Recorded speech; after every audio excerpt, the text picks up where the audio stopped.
a nossa segunda lição, né?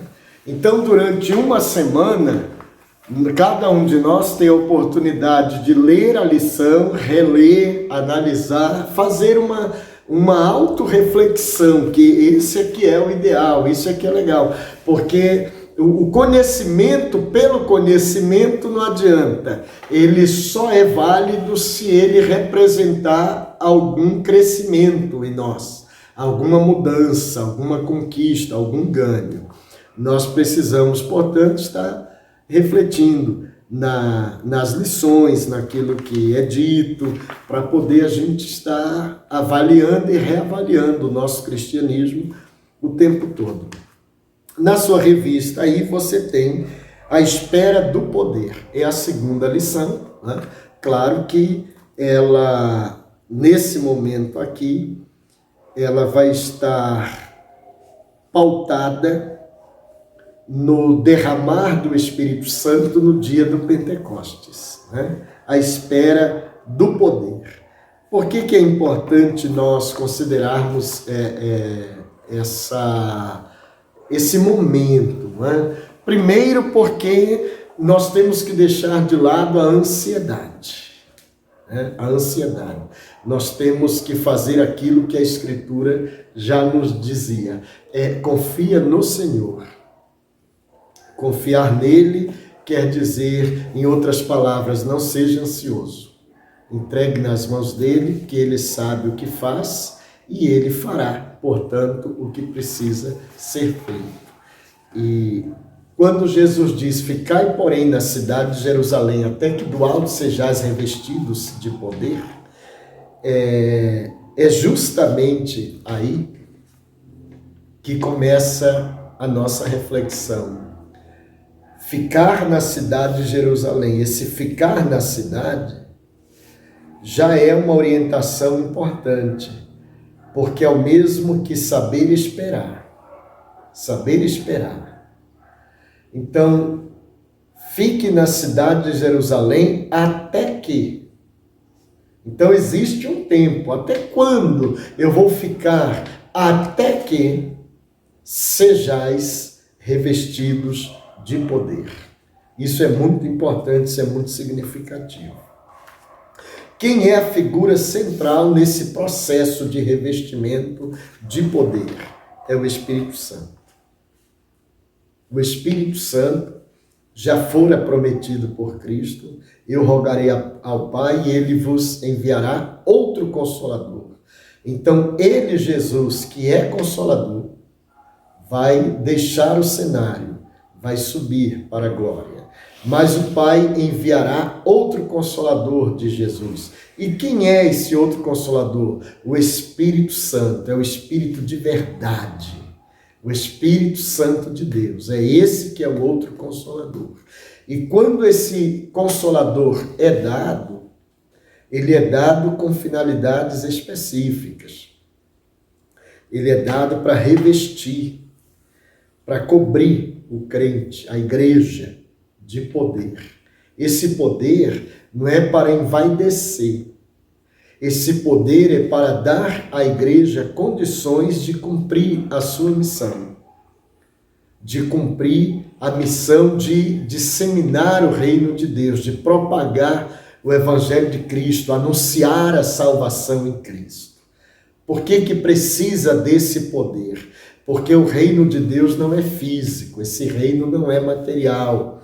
Ele não se concretiza pelas armas materiais, pela força da carne, pelas ferramentas físicas, materiais que o ser humano tem. Esse é um reino espiritual, então ele precisa de ferramentas espirituais, ele se estrutura espiritualmente, ele precisa, portanto, de uma ação do Espírito.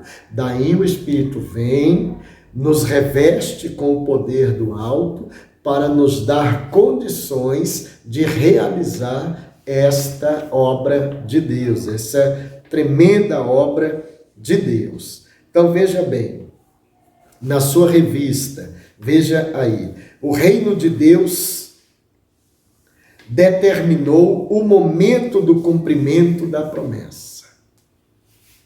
Ou seja, não sou eu a pessoa que decide para Deus o tempo em que Deus vai agir. Eu não estabeleço prazos para Deus. Olha, Deus, vou fazer tal coisa, mas tu tens uma semana para operar. Tu tens uma semana para me responder. Tu tens uma semana para agir. Não, não sou eu a pessoa que determina. Quem determina os tempos é Deus. Então, por isso a ordem é: fiquem em Jerusalém. Não por um dia, 2, uma semana, um mês, mas até que do alto sejais revestidos de poder. Isso é muito significativo. Nós temos que aprender a esperar em Deus. Isso para tudo, tá? Não é só em se tratando das coisas da igreja como corpo místico de Cristo, mas na nossa vida. Temos que aprender a esperar em Deus. Quem determina o tempo propício para cada coisa é Deus. Então nós temos que esperar até que Ele responda. Esse é o ponto. Então, é importante entender que o reino, quando a gente fala em reino de Deus, nós temos que ver a palavra-chave. A palavra-chave é reino, né? A palavra-chave é reino. Então, o que é esse reino, né? Essa basileia? Esse reino tanto pode significar, a palavra reino, basileia, pode significar toda uma extensão territorial que pertence a um rei, a um determinado governante, toda a extensão territorial. Mas reino também pode significar o domínio. O domínio que esse rei ou que esse governante exerce. E o reino de Deus não é geograficamente demarcado, porque ele é espiritual. Mas o reino de Deus é o domínio de Deus. Quando Jesus ensina a oração dominical, e ele fala: Pai nosso que estás nos céus. Reticências. Venha a nós o teu reino. Ele está falando com o nosso Pai Celestial. E ele pede que o reino desse Pai Celestial venha até nós. Não é a extensão territorial que ele está pedindo, mas é o domínio. Então eu preciso entender que eu tenho que fazer parte do reino de Deus, portanto, eu tenho que ser dominado por ele, governado por ele para fazer parte do reino. Porque se ele não tem domínio sobre mim, logo eu não faço parte do reino dele. Não faço parte do domínio dele. Se ele não me governa, é porque eu não estou no reino dele. Eu mesmo me governo. Então tu não fazes parte do reino de Deus. Simples assim. Então é importante considerar que Jesus veio para nos trazer esse reino.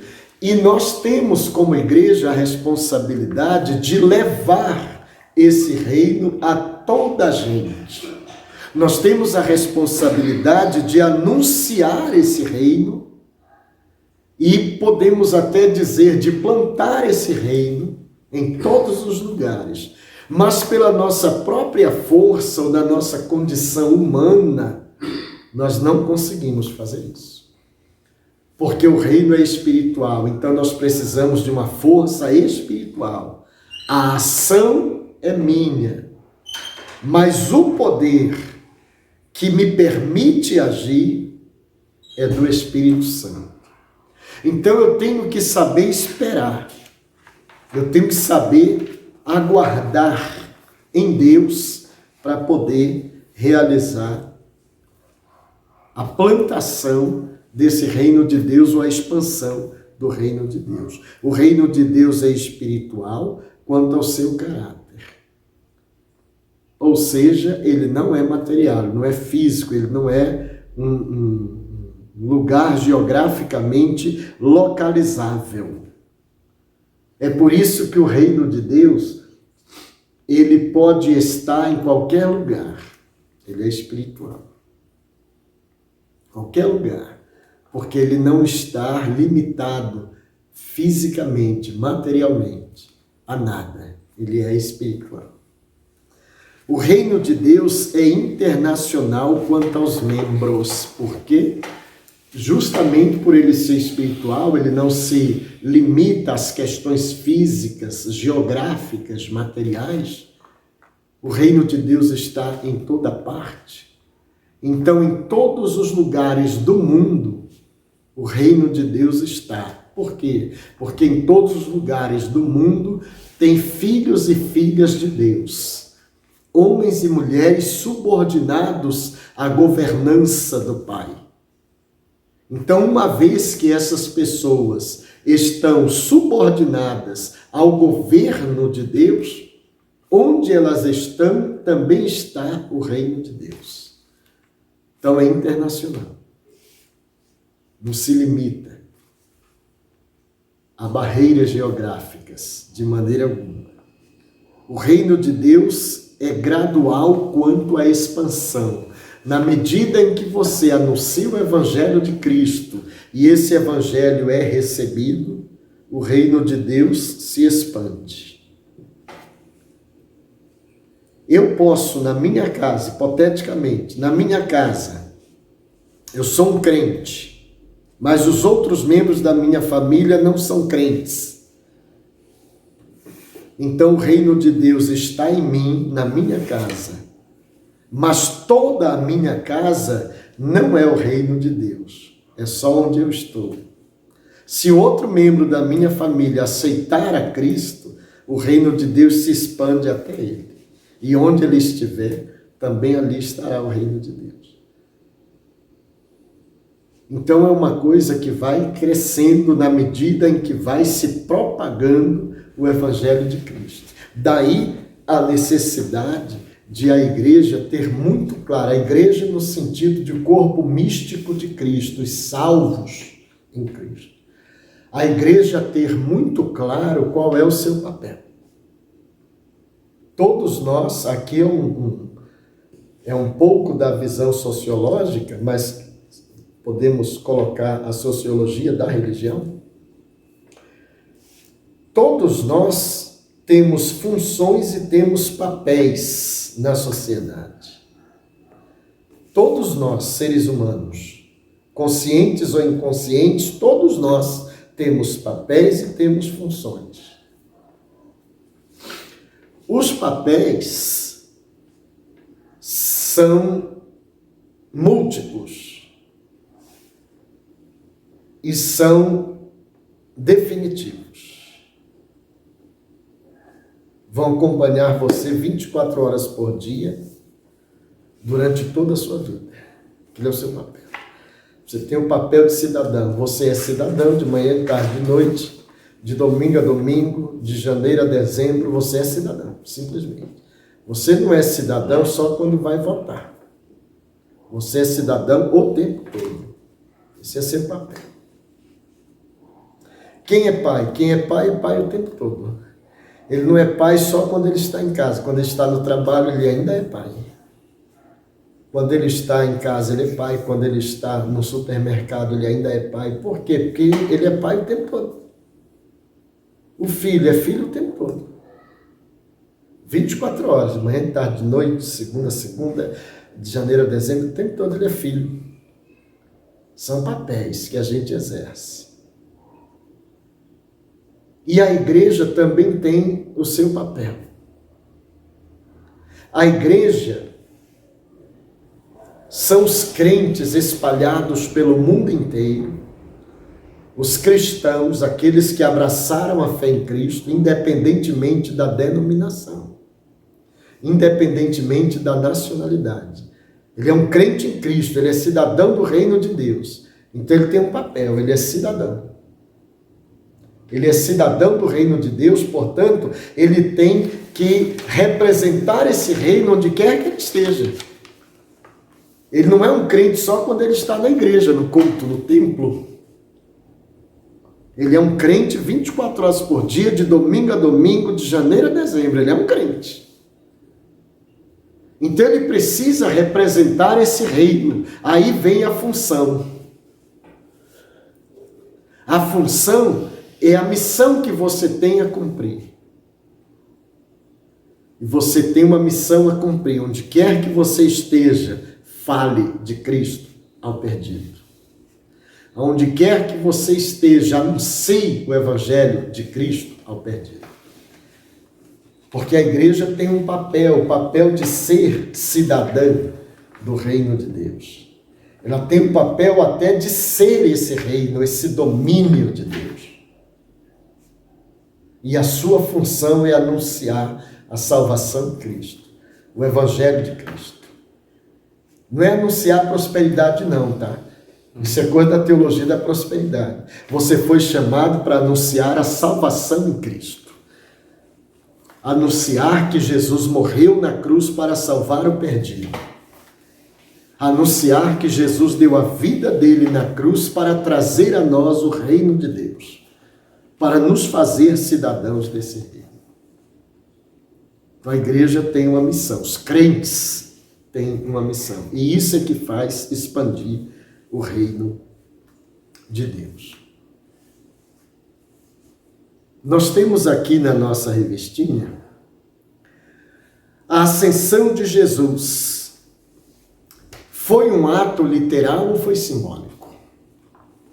A ascensão é aquele momento em que Jesus é levado para o céu. Ele sobe assunto ao céu. Primeira coisa, foi literal. Jesus já havia dito que não permaneceria fisicamente com os discípulos o tempo todo. Haveria um momento em que ele seria tirado e ele seria levado de volta para o lugar de onde veio, que é a destra de Deus. Ele seria levado de volta para lá. E isso aconteceu. Depois que Jesus ressuscita, ele fica com os discípulos, ele compartilha, ele ensina, ele anuncia coisas.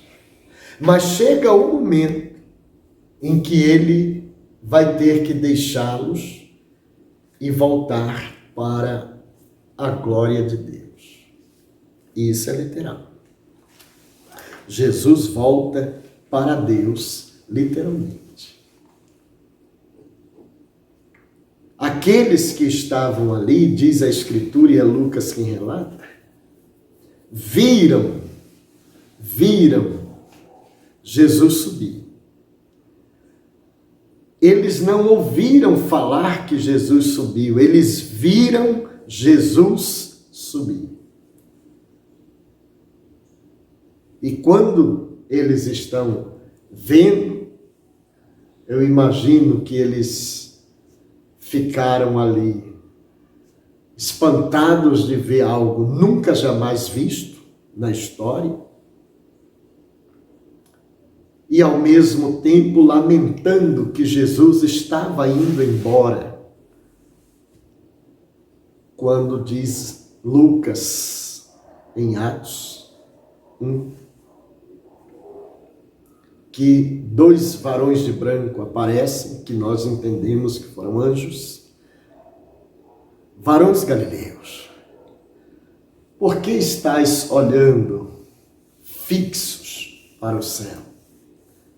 Esse mesmo Jesus que vistes. Veja que o verbo que eles usam é ver e não ouvir. Este mesmo Jesus que vistes subir para o céu. então é um fato literal. Eles viram Jesus subir. Essa é a ascensão de Cristo, é a subida de Jesus para a glória de Deus, para os céus eternos de onde ele viera.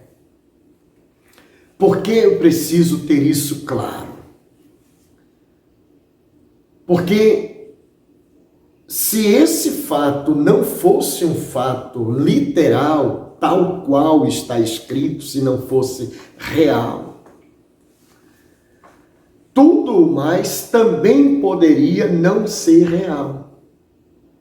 Poderia não ter sido real a ressurreição, poderia não ter sido real a morte, poderia não ter sido real o nascimento.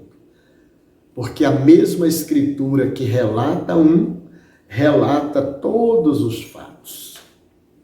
A mesma Escritura diz que ele nasceu, a mesma Escritura diz que ele morreu na cruz, a mesma Escritura diz que ele ressuscitou, a mesma Escritura diz que ele subiu ao céu. Tudo isso é literal. Eu tenho que ter isso muito claro, porque nós vamos ver no livro dos Atos relatos de milagres. Nós vamos encontrar no livro dos Atos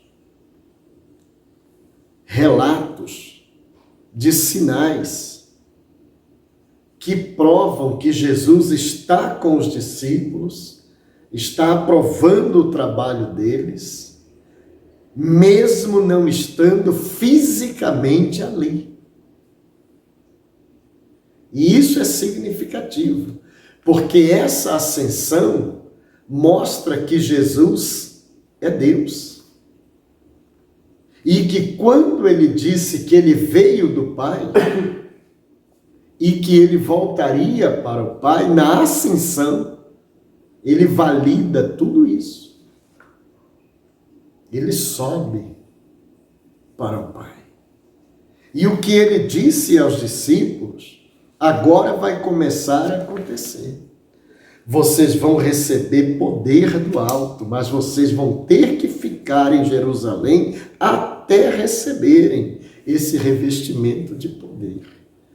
A presença física de Jesus não impede de os milagres acontecerem, porque ele se faz presente no Espírito, o Espírito Santo.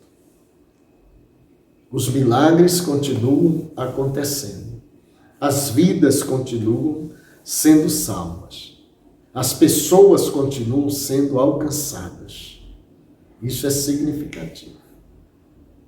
É por isso que hoje nós estamos no século 21. Jesus subiu para o céu no século I. Nós estamos no século 21, 20 séculos depois. Mas ele continua presente. Por quê? Porque o Espírito Santo nos fora dado. E ele está hoje aqui. Ele está em cada um de nós. Então nós continuamos tendo acesso ao poder de Deus, que nos capacita a fazer a obra de Deus, a trazer o reino de Deus a todo aquele que crê. Nós somos responsáveis por isso. Nós temos esta responsabilidade. Depois, as manifestações do Espírito Santo. Como é que se dão lá, nos primeiros anos da história da igreja? Lucas diz que aqueles crentes oravam unânimes. O que é uma oração unânime? Todos estão orando pelo mesmo propósito. Não existe aquela coisa de só um ora. Sabe, eu gosto muito de Luiz Carvalho, cresci na minha fé ouvindo Luiz Carvalho, ouço até hoje. E uma das canções dele, que eu chamo que é a atitude do crente preguiçoso, do crente folgado. Uma das canções dele, ele diz: põe o meu nome na oração, fale a Jesus Cristo em meu lugar, fale para Ele me proteger. Por quê? Que é você que tem que falar com Jesus por mim. Por que você tem que falar para Jesus me proteger? Você que tem que orar. Você que tem que falar com Ele, para Ele lhe guardar, para Ele lhe proteger. Eu até posso fazer isso. E tenho a responsabilidade de fazer isso como seu irmão em Cristo. Mas não no seu lugar. Porque é minha responsabilidade. Mas não estou fazendo isso no seu lugar. Não. Eu estou fazendo isso porque me cabe fazer. Mas é seu dever orar por você. Falar com Jesus. É seu dever. É uma responsabilidade. E aqui nós temos aqueles crentes que fazem uma oração unânime. Eles todos estão orando pelo mesmo propósito ao mesmo tempo. Isso é extraordinário. Falta muito disso na igreja do século XXI, na igreja dos nossos dias, essa igreja odierna. É como se de repente estivéssemos vivendo o cristianismo, cada um por si, Deus por todos, se der. Mas não deve ser assim.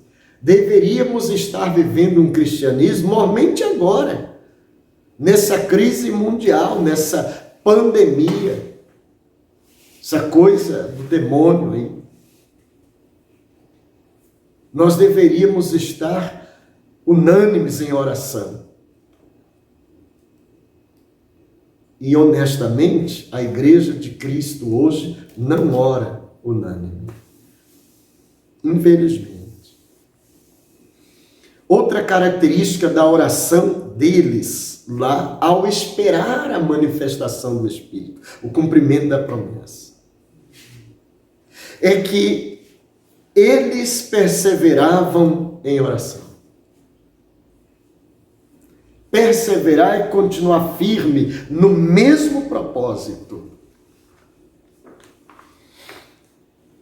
Era uma igreja que perseverava na oração. No século XXI, o que está faltando? Perseverança na oração. Perseverança na oração. Às vezes, a pessoa ora uma vez sobre uma determinada questão e depois nunca mais. Perseveravam em oração. Ora um dia, 2, Deus não me respondeu, não oro mais. Não é assim. Se a Escritura diz que eu tenho que aguardar até receber, o aguardar não é estar sem fazer nada, de braços cruzados esperando o tempo passar, mas é buscar, é orar, perseverar naquela busca até que Deus responda. Eu não preciso dizer para Deus o que Ele tem que fazer, Ele sabe, Ele é Deus. Mas eu tenho que mostrar para Deus que eu estou disposto a receber. E estou investindo nisso. Tenho que orar e perseverar até alcançar. É assim que funciona. E a igreja fazia isto. Então isso é muito significativo. Para que a promessa do Espírito se cumpra, o revestimento do Espírito venha, nós temos que ser unânimes em oração e nós temos que ser perseverantes na nossa oração. Continuar firmes, orando, até alcançar a graça que fora prometida ou que necessitamos, enfim. Aí na sua revista você tem a escolha de Matias. Matias é um personagem da Escritura que só vai aparecer em Atos dos Apóstolos e por ocasião da sua escolha. Depois Matias não é mais mencionado. E é muito significativo levar em conta o seguinte: quando os discípulos escolhem um substituto para Judas, eles escolhem um substituto apenas para Judas ou Iscariotes. Você vai perceber, por exemplo, Tiago é um dos 12. Tiago vai ser morto, vai ser executado. Mas nenhum outro apóstolo vai ser escolhido para ficar no lugar de Tiago. No entanto, Judas Iscariotes, agora morto, os discípulos, apóstolos, se reúnem para escolher um substituto para ele. E por que fazem isso? Eles fazem isso por uma razão muito simples. Judas não assumiu o apostolado. Judas era um dos 12 discípulos de Cristo que depois se tornariam apóstolos, mas Judas nem chegou a se tornar apóstolo. Por quê? Porque ele fora chamado, mas ele abriu mão desse chamado quando traiu Jesus e depois, com remorso pelo seu ato, ele suicida-se.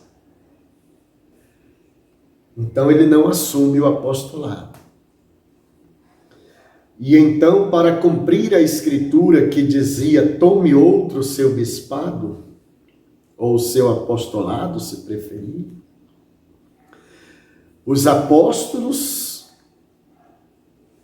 os 11, reunidos, veja bem, eles estão unânimes em oração, eles estão orando continuamente, ou seja, estão perseverando em oração, buscando a direção de Deus.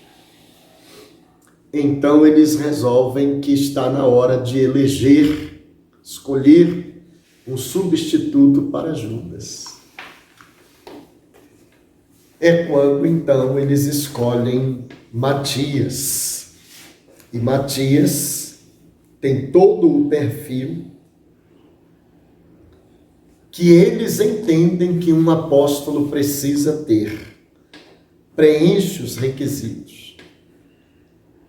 E eles então fazem de Matias um dos 12 apóstolos. E ponto.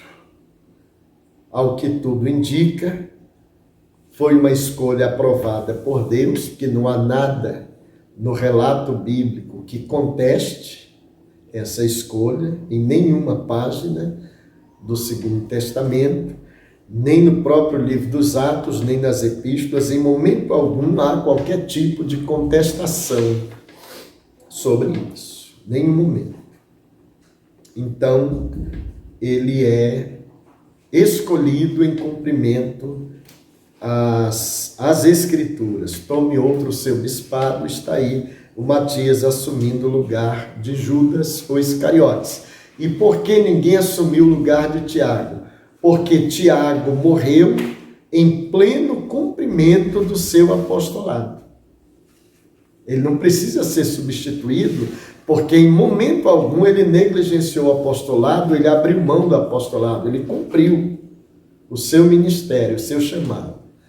Então, não precisa ser substituído, ele cumpriu cabalmente.